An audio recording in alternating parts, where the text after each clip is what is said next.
জাতীয় নাগরিক পার্টির আহ্বায়ক নাহিদ ইসলাম বলেছেন, আগামী ৫ আগস্ট গণঅভ্যুত্থানের ১ বছর পূর্ণ হবে।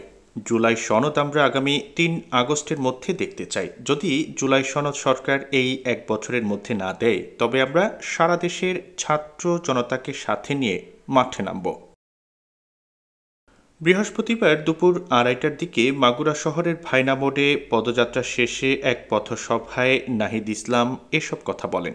জুলাই ঘোষণাপত্র এবং জুলাই সনদের জন্য আমরা ৫ই আগস্ট এই গণঅভ্যুত্থানের ১ বছর পূর্তি হবে। আমরা ৩রা আগস্টের মধ্যেই সেটি কার্যকর দেখতে চাই এবং সরকার যদি ১ বছরের মধ্যেও এটি দিতে ব্যর্থ হয়, সকল রাজনৈতিক পক্ষ মিলে যদি ব্যর্থ হয়, তাহলে সারা দেশের ছাত্র জনতাকে নিয়ে আমরা আবারও মাঠে নামবো। ৩রা আগস্ট আমরা শহীদ মিনারে ঢাকায় থাকবো। আপনাদেরকে ৩রা আগস্টের আহ্বান জানাচ্ছি এবং ইনশাল্লাহ আমরা আবারও মাগুরাতে আসবো।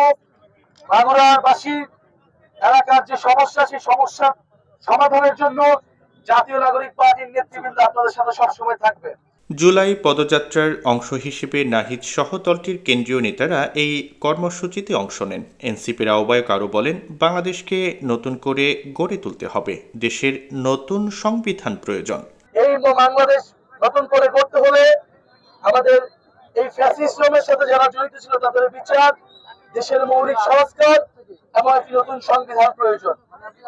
এবং আমরা আরো বলছি যে আমাদের যে কোনো দেশের আধিপত্যবাদ ও আগ্রাসনের বিরুদ্ধে বাংলাদেশ পন্থী একটি রাজনীতি দাঁড়া করাতে হবে।